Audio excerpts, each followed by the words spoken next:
All right, we're going to talk about the top 5 characters to put T4s on the month of November, but not really. What's up, Valley Flying?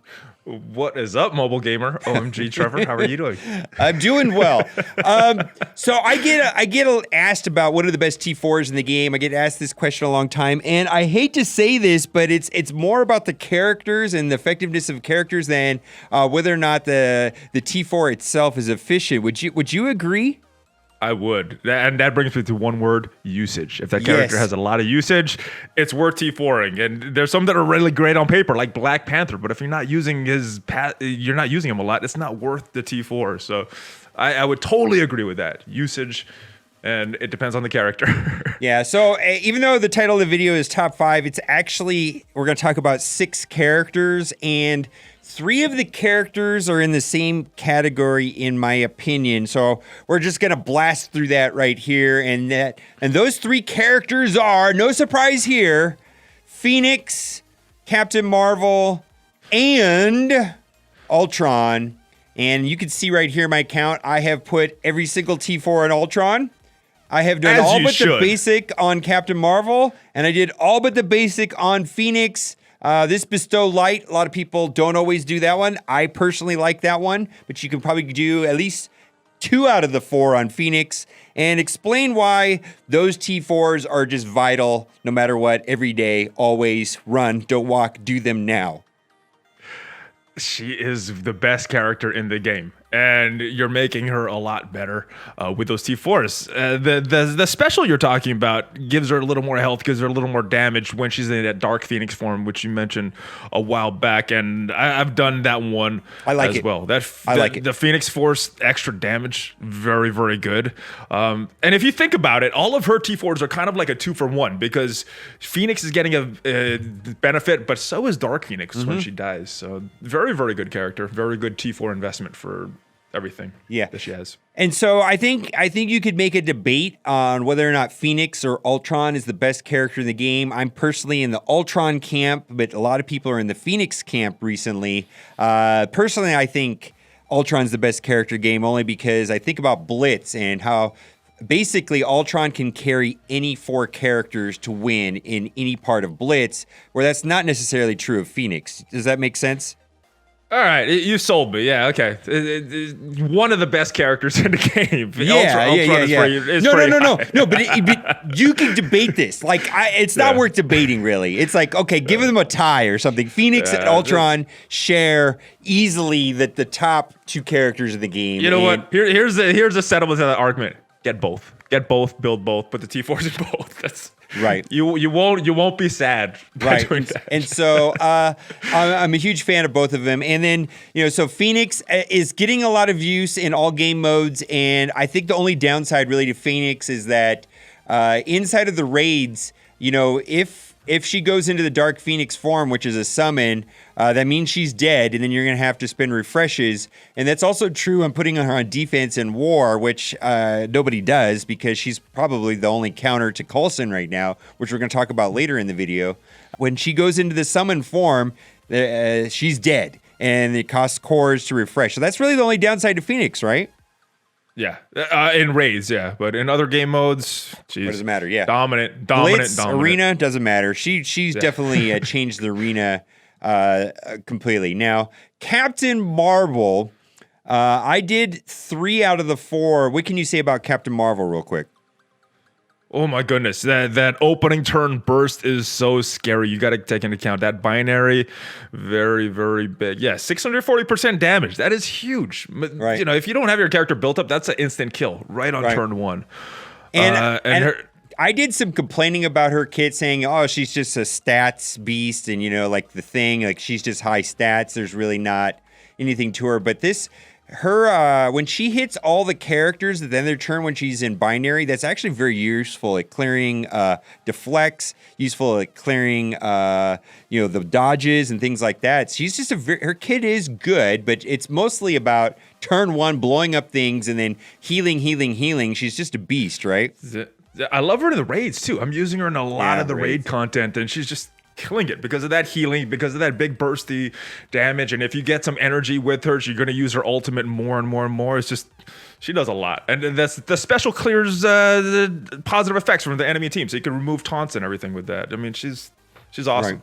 Now, and I'm glad you've come around to Carol. I know you weren't on the train for a while, but I'm glad you've come around to her. I know I've been a fan. I'm coming around. And actually, out of the three, it's like not even close. I definitely do not like her as much. Like if it was my way, I would say Minerva's better. I certainly like Minerva more than Captain Marvel. And mostly because Minerva... Not for T4s. Yeah, but not for T4s. But Minerva doesn't need any T4s. I mean, that's another reason why I think I like Minerva better than Captain Marvel. Ultron is Ultron. I don't know if we need to talk about Ultron. The one thing I will say about Ultron is he's not a character that you can just throw into the raid and put on autoplay. You do have to manage his energy. If you go into the beginning part of the raid and you have no energy and your factory upgrades on cooldown and your purge system's on cooldown, he's dead in the water and he's not a good character without his minions. Yeah.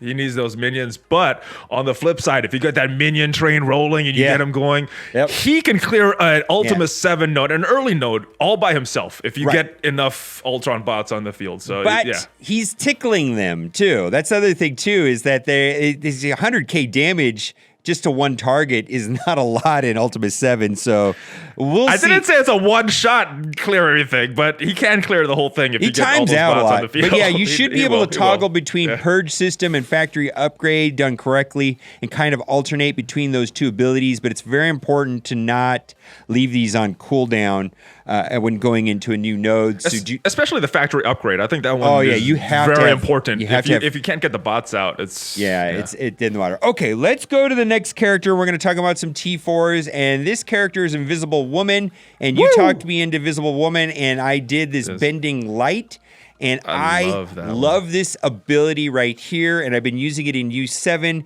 Basically, it gives... clears all the negative effects, which is always useful. Getting rid of heal block. Two of them. Two negative effects. Get rid of heal block. But the most important thing is that it does put characters under stealth, which is a lot of times it's going to be her or it's going to be Ultron. But without putting this T4, it's kind of wonky and it leaves two exposed. And I didn't like the way it was working. Seems like it's pretty much like a vital T4. Or more, if you got that Ultron train and you got 10 characters on the field, she's only doing it to 3.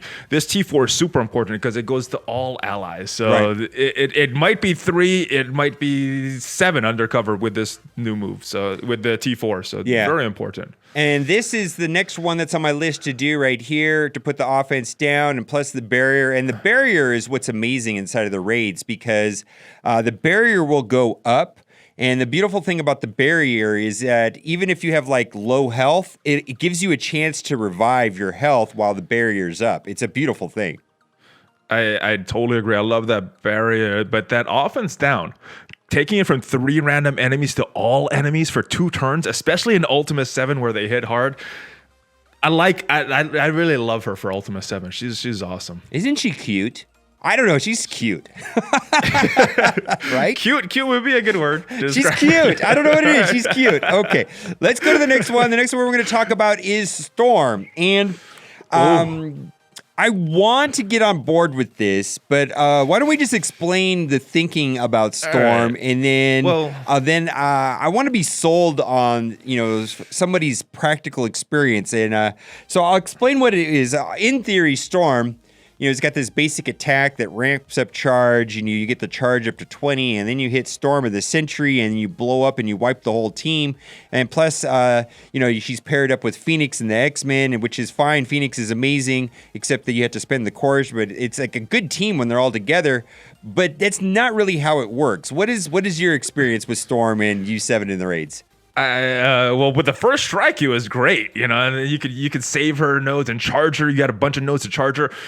With this new Ultima 7, the current Ultima 7 that we're in, I can't even get her charged enough to really make use of that basic to justify putting that T4 in.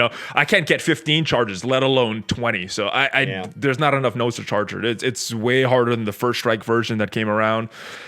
I'm not sure if this is one that you really need right now. Until maybe when she gets stronger, level 75, a bunch of gear on her, she'll last longer. The rest of her team will be able to keep her alive to get more charges on her. But right now, there's not enough nodes. There's not enough easy nodes in Ultima 7 to charge her up to really make full use of this ability. So, yeah, it's we're building it up because of that first strike, but I don't know if it applies for this current Ultima 7. Yeah, and so I guess what I'm saying about Storm right here is I'm really hoping someone to tell me I use Storm every raid. She's the best things ever. Fine, because sometimes these things look good on paper and then there's like practical usage, and my usage of Storm has been a little bit frustrating. It seems like she dies before I could use her, but on paper I'm looking at it like she should be like the best thing ever, and that has not been my experience lately. It's just she's just getting blown up all the time before I can get her to go off. Next, we got to talk about Coulson, and Woo! All right, so this is a strange thing. Okay, so putting the 2 T4s on Teamwork and Agent right there is amazing, and I am getting defensive wins like crazy. Like, I've been getting like 6 defensive wins, like pretty consistently lately.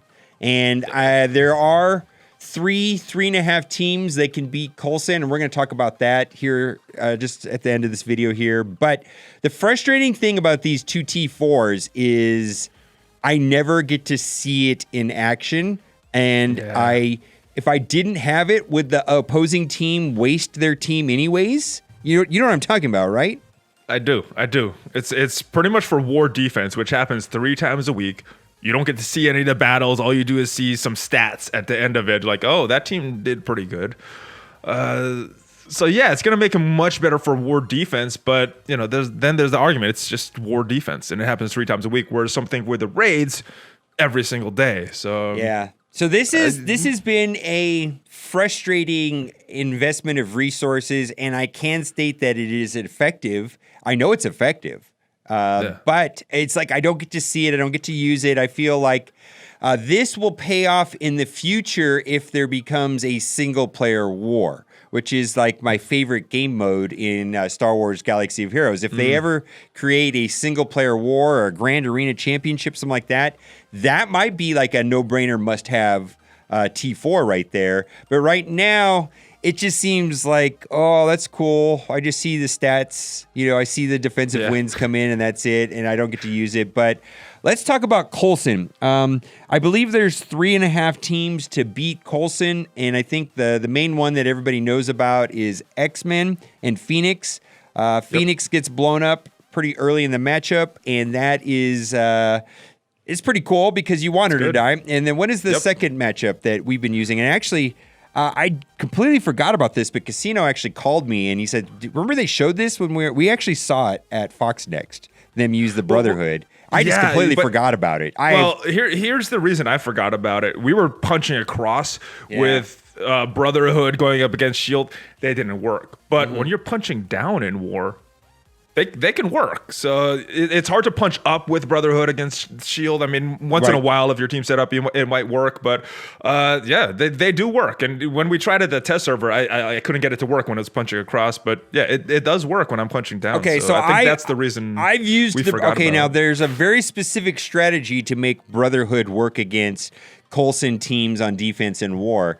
And the thing is you have to use Magneto's middle ability to put Disrupted on Agent Coulson, but mostly it's because you're slowing him down so that he doesn't go first, and so that the rest of the Shield team goes before he does, and it's not going to be like a wipe really early, and it's a big deal, but it's still a tricky matchup.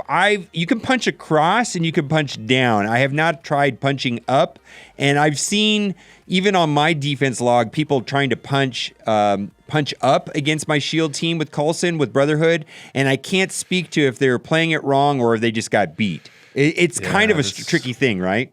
Yeah, if you're using the normal ultimate from Magneto, it's not going to work. You got to use a special on Coulson, and then after that, go after Medic. Okay. And you can win with Brotherhood against this team. Okay, and then we're going to talk about the third and then the half solution. The third solution is having a Fantastic Four Namor. Probably can do it. Yes. But you got to have like a beefy team, and I don't think I think very few people have the beefy team. But I know that if you only lose one person, you can actually 4 versus 5. The Fantastic Four can 4 versus 5. So turn 1 Coulson deletes somebody, but then you can 4 versus 5 them. But I think a lot of it has to do with whatever character you have the highest damage on the team. And if that character happens to be the Thing, like if you have like a 7-star Thing, and then this is going to go to our half team solution. If you happen to have like a 7-star tank, like Groot, you might be in a situation where you can take on Coulson as well. So explain that idea. So yeah, this is something you just mentioned to me. Like if you have a Groot and for some reason he has some like crazy red stars and he has more damage than Rocket, they're going to go after Groot. And as you guys know, if Groot dies, that's not a bad thing because he is spreading buffs to your team, especially Rocket, especially Star-Lord. And he has a chance of coming right back to life. And if you have Minerva on the team, is good. So yeah, if Groot goes down first from the shield team, you're in good shape. But it's a very special circumstance. Yeah, Groot needs to have higher damage than Rocket. And I think there's only other teams like that. I can only think that there's going to be 3 characters where this might work. I think if you had like a fluke 7-star, 7 red star Drax, or a fluke 7-star Thing, or a fluke 7-star Groot, where you've got 30,000 power and you have the highest damage dealer on your team is your tank, you probably could survive that turn 1 barrage of Agent Coulson. And I think it would be highly situational, and I have this is theoretical stuff right here. Like, this is something I've not play tested, right? You know what I mean? But it's like, I'm thinking that there's a situation where if your highest damage dealer is a beefy tank, you can survive that turn 1 Coulson blowing him up, and then you still have a team intact to finish it up. But you'll have to let me know if you have that in person. I think that's a 1 in 1,000 people probably even have I don't have a 7-star. Do you have a 7-star anything?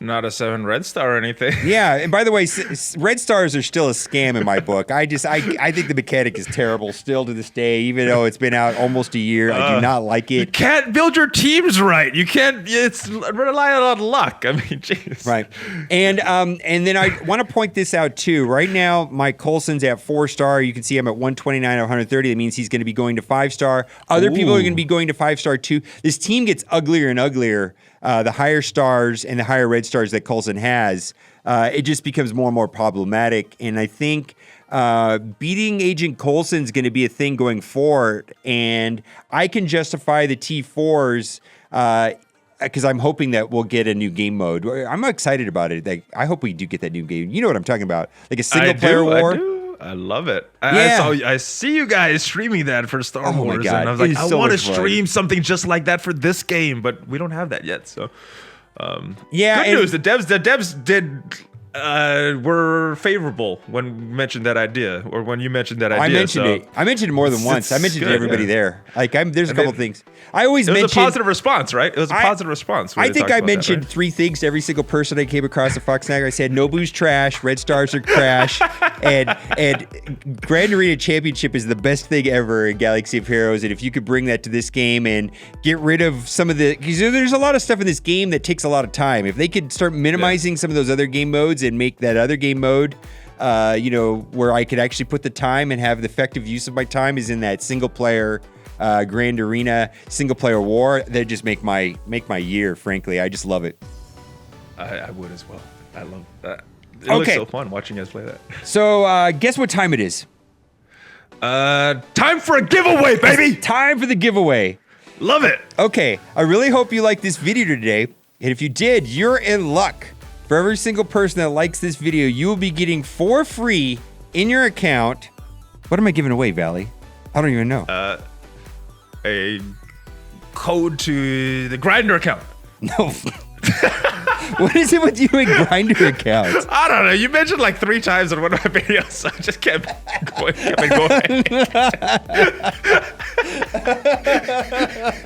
You and the Grindr account. I've mentioned MySpace. I've mentioned MySpace as many times as Grindr, and you keep eating up the Grindr. But MySpace is not as funny as Grindr. There's nothing wrong with a Grindr account. All right, what are we giving? Just set the record straight. I don't have a Grindr account, but if I did, what would it matter? It wouldn't. It's just, I don't know. It's funny. It's funny because you don't. If you did, it wouldn't be as funny. Yeah, being single is terrible. It's not a lot of fun, believe me. All right, we're going to leave it there. Go check out Valley Flying. He's got a bunch of fun videos too as well. And as always, thanks for watching and keep on gaming. Woo.